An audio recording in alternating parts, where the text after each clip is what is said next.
Poštovani gledalci, program nastavljamo informativnom emisijom Dan. Ja imam tu čast da vam večeras upoznam i da vam predstavim mog gosta. U pitanju je direktor Prve tehničke škole u Kragujevcu, Nenad Andrić.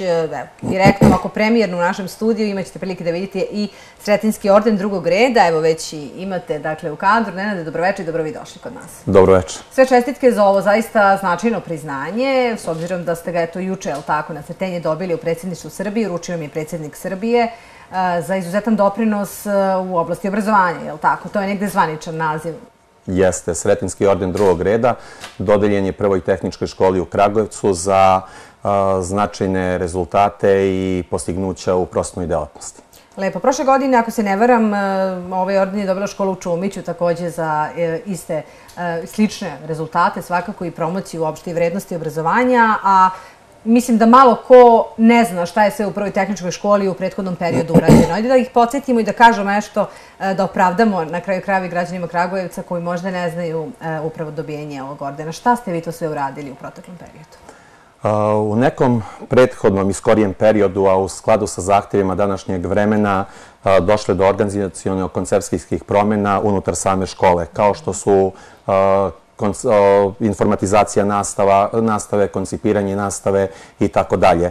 Također sproveli smo i prostorno-tehnološke promjene unutar same škole što se tiče interijera, ali i veliku pažnju pridajemo i kvalitetu same nastave, organizaciji časova, zatim organizaciji obrazovno-vaspitnog rada, na inovaciji nastavnih metoda, planova i svega onoga. U prethodnoj godini imali smo priliku da ugostimo predsjednika Republike Srbije, veliki broj ministara i ambasadora, da predstavimo način na koji radi i živi Prva tehnička škola. Sve ono što smo mi u tom nekom prethodnom periodu uradili prepoznati su kao nešto što je dobro i reprezentativno i tome u prilog govori upravo i Sretenjski orden drugog reda koji je dodeljen Prvoj tehničkoj školi. S obzirom da je Sretenjski orden ustav, prevashodno prvi ustav moderne Srbije, nadam se da ovaj Sretenjski orden predstavlja Republici Srbiji Prvu tehničku školu kao jednu modernu, inovativnu i nadasve stručnu školu. Dobro, odluka o osnivanju škole doneta je, ako se ne varam, tako pre 75 godina i to je onako značajan, jedan da kažem opet i jubilej, dugogodišnje tradicije ove škole. Vi ste i prethodno rukovodstvo sigurno se zalagalo za slične vrednosti, ali vi ste nekako u poslednje vreme, u poslednjih godina koliko ste na čelu ove ustanove, uspeli da zaista uradite dosta toga što ranije drugima nije polazilo za rukom. Šta kažu na prvom mestu učenici, ali i vaše kolege? Jel dele vaše mišljenje i uopšte mišljenje javnosti? Pa svakako, svi zaposleni u Prvoj tehničkoj školi, a i sami učenici koji pohađaju Prvu tehničku školu, moram reći da su svi skromni. Ali ipak svesni svega onoga što se za ovih godinu i 3 mjeseca koliko se na čelu Prve tehničke škole i uradilo. Prva tehnička škola je ponikla u vremenu rata, u veoma teškom periodu kako za čitav srpski narod, tako i za državu. Ponikla je 19. oktobra 1941. godine, ali zbog svih tih oktobarskih zločina početak njenog rada je premešten za proleće 1942. godine. Sama škola nije imala ni svoju zgradu u tadašnje vreme, već je nastavu odvijala u Kolonskoj Sokolani, po nekim privatnim stanovima, barakama i u zgradi učiteljske škole. Ali Prva tehnička škola danas je u punom procvetu i drago mi je zbog toga. Lepo, koliko obrazovnih profila imate, koliko đaka se školuje u Prvoj tehničkoj školi? Prva tehnička škola je jedna od najvećih škola u regionu. Ima 4 područja rada, to su elektrotehnika, građevina i geodezija, hemija, nemetal i grafičarstvo i poljoprivreda, proizvodnja i prerade hrane. Ima 13 obrazovnih profila i 52 odeljenja. Škola je iznedrila preko 20.000 đaka, među kojima je mnoštvo znamenitih ličnosti važnih kako za grad Kragujevac, tako i za Republiku Srbiju i drago nam je što je to upravo Prva tehnička škola.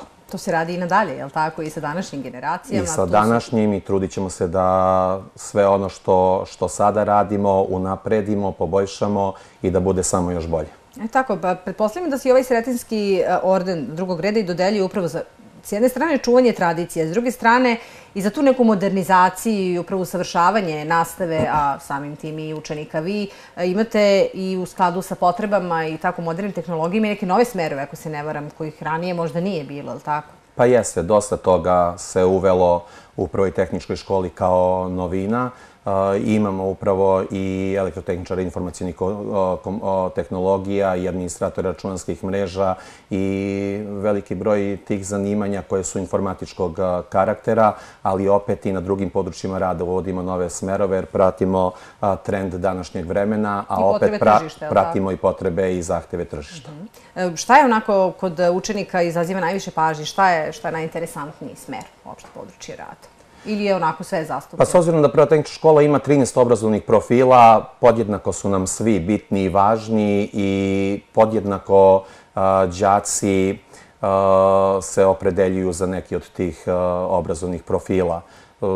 Mislim da ne bih sada da favorizujem pojedine obrazovne profile, jer mislim da nema ni potrebe za tim. Svi su nam podjednako važni, podjednako bitni i podjednako interesantni za đake. Dobro, govorili smo sada i o napređenju same nastave i uopšte uslova rada, ali kada je u pitanju samo obrazovanje, ali i boravak učenika. Dakle, ono što ste vi uradili jeste i, da kažemo, uređenje zgrade unutar, ali i spolje same škole. Pa ste tako uradili, jer tako mokri čvor, nešto što nije rađeno od osnivanja škole, tako, kao i stolariju. Pa da, prva tehnička škola je bila suočena sa velikim problemima. U nekom prethodnom periodu dosta toga se promenilo, od nekih sopstvenih sredstava krenuli smo u renoviranje učeničkog prostora, pri tome mislim na učionice u kojima se odvija teorijska nastava. Zatim smo unapredili kvalitet nastave po pitanju informacionih tehnologija, novih nekih nastavnih metoda rada, kupili smo i inteligentnu tablu, zatim sredili smo i mokre čvorove i kada kažem mokre čvorove mislim na sve mokre čvorove u školi. Moram se zahvaliti i gradu koji je uočio naše probleme, dao nam podršku u tome i učestvovao u tom projektu. Kažemo, evo, u vremenu krize, kada obično svi se žale na nedostatak novca, vi ste uspeli, eto, pomenuli ste i sopstvena sredstva, ali možda i neke projekte. Koliko je tu bitna uopšte i volja i neki entuzijazam zaposlenih i vas kao nekoga na rukovodećoj poziciji da se sve to onako zaokruži i uradi u ovakvim vremenima? Svi stremimo nečemu boljem, a da bismo došli do toga nečega boljeg, potreban je veliki rad i trud. Dosta vremena se provodi u školi, kako zaposleni, tako i učenici koji sada imaju volju i želju da ostaju u školi i daju i oni svoj neki doprinos školi. Svi smo nekako kao jedna celina, grupacija koja je tu da samo nešto najbolje uradimo u školi i mislim da uspevamo u tome. Lepo, evo, još jednom da kažemo i ovaj Sretenjski orden je svakako dokaz za to i da još jednom podsjetimo i naše gledalce da se orden dodeljuje od 2009. godine za naročite zasluge za Republiku Srbiju i njene građane i to u oblastima javnih, privrednih, kulturnih, prosvetnih, sportskih, humanitarnih delatnosti i dakle Prva tehnička škola je jedna od institucija koja je dobila ovaj orden. Pored ordena i dodeljene plakete, ali tako, pa možemo i to da pokažemo našim gledalcima. Velika nam je čast i veoma smo svesni, evo izvolite, i veoma smo svesni važnosti jednog ovakvog priznanja, ali sam ja i svi zaposleni u Prvoj tehničkoj školi svesni odgovornosti koje to priznanje nosi sa sobom. Također, na jučerašnjoj dodeli bio sam veoma počastvovan, ponosan što se ime Prva tehnička škola našlo među dobitnicima Sretenjskog ordena. Veoma sam srećan i ponosan što sam imao privilegiju da prezentujem Prvu tehničku školu. Kako je izgledalo samo uručenje? Dakle, imali ste prilike da malo to govorite, ali tako i u školi? Da, pa svega je dodeljeno 5 Sretenjskih ordena drugog reda. Jedna od dobitnica Sretenjskog ordena drugog reda jeste i Prva tehnička škola, gde smo mi bili u prvom redu. 5. smo kao neko kome je uručeno. Bilo je impozantno, srećno.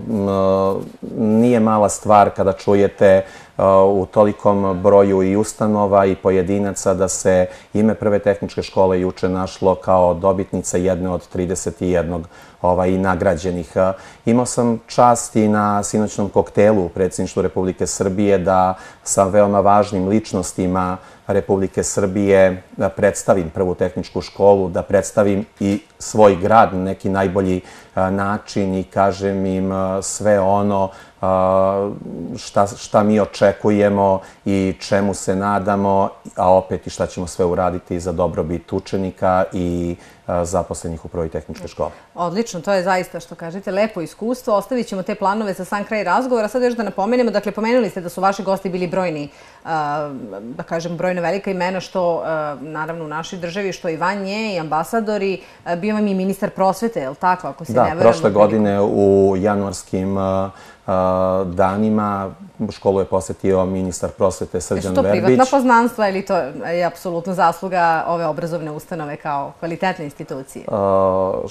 Školu je ministar posjetio službeno, inače ima tu i privatnih poznanstava. Posjetio je sa delegacijom, tadašnjom državnom sekretarkom Snežanom Marković i šefom kabineta Nemanjom Đorđevićem. Tada smo mu još predočili na probleme koje Prva tehnička škola ima. Izašli su nam u susret velikim delom. Sproveo se u delo projekat modernizacije i revitalizacije škole, zamjena kompletne stolarije u Prvoj tehničkoj školi. Pritom mislim na 404 prozora. Ono što nam je naknadno dodeljeno jeste 40 aluminijumskih vrata. Nastavljao se, još smo aplicirali u nekim projektima. U prethodnom periodu, tačnije na Svetoga Savu, školu je posjetio i ambasador Azerbejdžana i njegova ekscelencija Eldar Hasanov sa prvim sekretarom i direktorom Privredne komore. Je li tu dogovorena neka saradnja ili će tek... Ja ne bih ništa da prejudiciram. Tada jeste dogovorena neka saradnja. Pre svega se i sa njihove i sa naše strane pokazao jedan prijateljski odnos, jedan odnos i poštovanja, ali i razumevanja za sve teškoće koje današnje vreme nosi. Odmah nakon toga, već u ponedeljak, mi smo bili u kontaktu sa njima, uputili smo jedno pismo na proveru u ambasadi, a onda je to pismo i poslato fondaciji Hejdare Alijeve. Čekamo odgovor i nadamo se da će to biti pozitivno rešeno. Odlično. Dakle, eto, na prvom mjestu su bitne ideje, je li tako? Bitne su ideje, motivacija, želja i trud. Sve je bitno. Onda je uspeh neizostavan, je li tako? Onda je uspeh neizostavan, a uspeh su prepoznali i predsjednik Republike Srbije koji je ukazom od 5. februara dodelio Prvoj tehničkoj školi za naročite zasluge i postignute rezultate u prosvetnoj delatnosti i ovaj Sretenjski orden drugog reda. Odlično. Još za kraj ovog razgovora da kažemo šta još imate u planu, dakle kada je nastava u pitanju, možda eventualno još neko sređivanje, mada je dosta toga urađeno i iz polja, ali i iznutra, kao što smo sad mogli da čujemo. Pa ovo je samo jedan vetar u leđa da sve ono što smo zacrtali i postignemo. Mislim da je ovo tek samo početak, nećemo da prejudiciramo. Mislim da je mnogo bolje raditi nego pričati, a mi smo u Prvoj tehničkoj školi takvi. Odlično. Nenade, još jednom sve čestitke za ovo značajno priznanje i želimo puno uspeha i nadalje. Hvala vam puno. A bit će prilike da svakako i naše gledalce obavestimo o nekim novim, naravno, projektima i potezima u Prvoj tehničkoj školi. Biće to i, naravno, jedna od reportaža možda u okviru Nove mreže Srbije. A za sada gledamo reportaže koje su nam pripremile kolege upravo iz 12 televizija članica Nove mreže Srbije.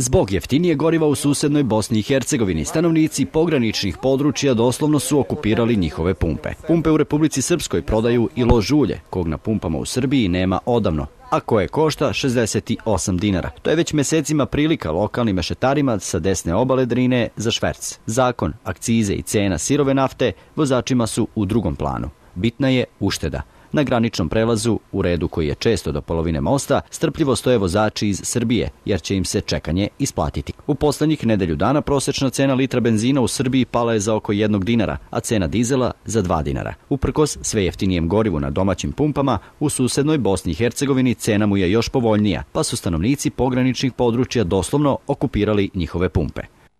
Pa svi odavde sipaju u Bosni, jer je izuzetno velika ušteda. Ja lično nemam svoj auto, ali sa drugarima i tako što oni pričaju da svi idu tamo u Bosnu, da je skoro duplo jeftinije gorivo nego ovde. Gde češće sipate gorivo ovde? U Bosni.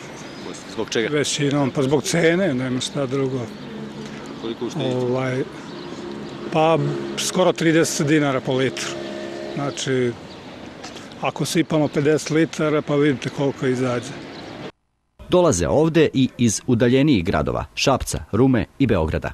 Ušteda po litru benzina, eurodizela i gasa je 30 dinara. Matematika je jasna. Štedi se na svim derivatima. Eurodizel košta 83,40 dinara, odnosno 43 dinara jeftiniji nego u Srbiji. Oko 40 dinara štedi se i na litri benzina, jer je u Bosni super od 95 oktana 89,40 dinara. Autogas je 39 dinara, pa vozači uštede 29 dinara po jedinici mere. A ušteda je zavisi na šta vozite, na tečni gas ili na naftu ili na benzin. Sve zavisi od toga, a ušteda je do 20-30%. I neki kažu da je čak i kvalitet bolji. Lozničane, ali i sve druge vozače iz Srbije, čim pređu u Republiku Srpsku, na rastojanju manjem od 3 km, očekuje 6 dobro snabdevenih benzinskih pumpi, od kojih su 3 skoro na samoj međi. Gužve su česte, ali vozači ne odustaju.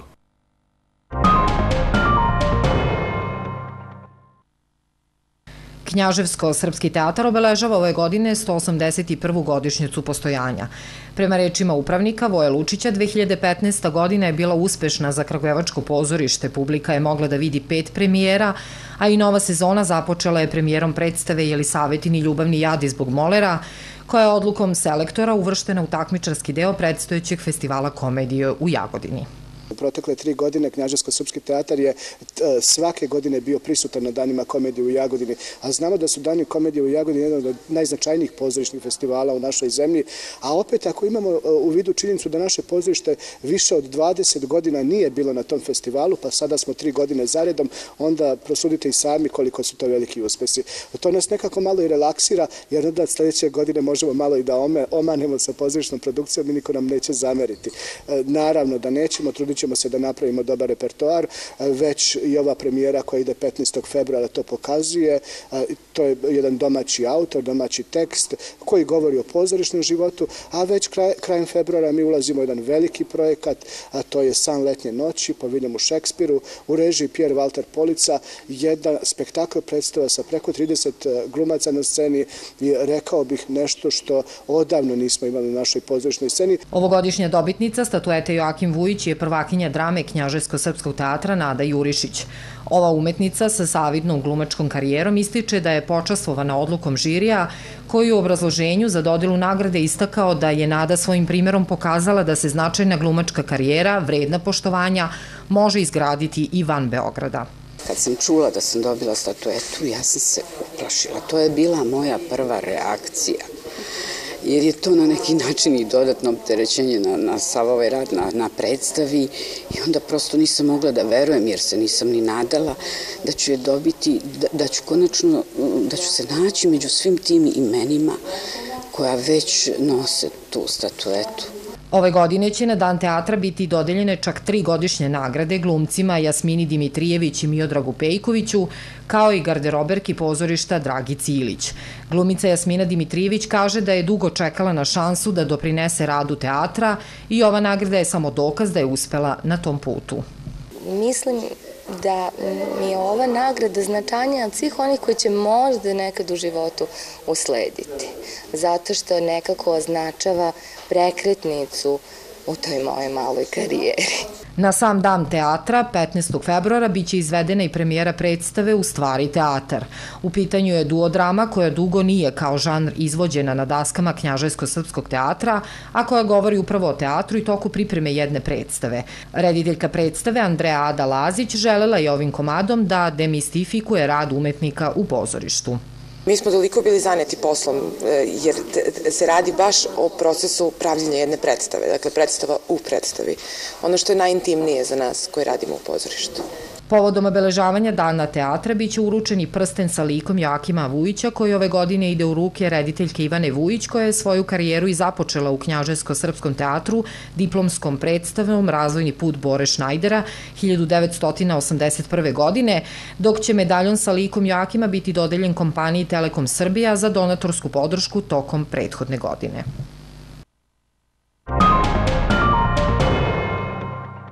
Osamdesetogodišnji Božidar Milošević iz Grljana kod Zaječara poslednji je sodadžija u ovom kraju. Bistrog i britkog uma seća se vremena kada je od ovog zanata kupio kuću u selu, prvi traktor i dobro živeo. To je vreme kada se vašar nije mogao zamisliti bez leda, klakera i kabeze, a veselje bez soda vode. Ja sam prodavao u Negotin recimo po 3000 klakera obavezno. I pare sam zarađivao. Kada otijem u Negotin, prodam, pa sam dolazio noću i napunim još po 500, po 1000, da se vrnem po drugi put i prodajemo sve. Od 1993. godine Božidar je penzioner, a godinu dana ranije počeo je drastično da opada posao i gotovo da nije bilo kupaca. Mašina koja je i dan danas u funkciji proizvedena je 1904. godine. 1993. godine, kad sam završio 60 godine, dobijem penziju. Kjerka hoće kao da krene da radi, ali nema mušterija. Počeše da se troši po ove fabrične soda vode i ja batalim. Dobro, punim po neku sodu, ali nema. Božidar ponosno tvrdi da po kvalitetu špricer sa flaširanom kiselom vodom ne može da se poredi sa nekadašnjim sa soda vodom, jer je oštri mlaz iz sifona pod pritiskom ubijao aditive koji obično izazivaju mamurluk. Ovom sodadžiji ostalo je mnogo sifona, od kojih su neki stariji više od 1 veka. Zatvarač na sifonu nekada je pravljen od olova, pa je svaki majstor na njemu gravirao svoj znak. Kasnije su pravljeni od plastike, a danas više ni boce nisu od stakla, već plastične.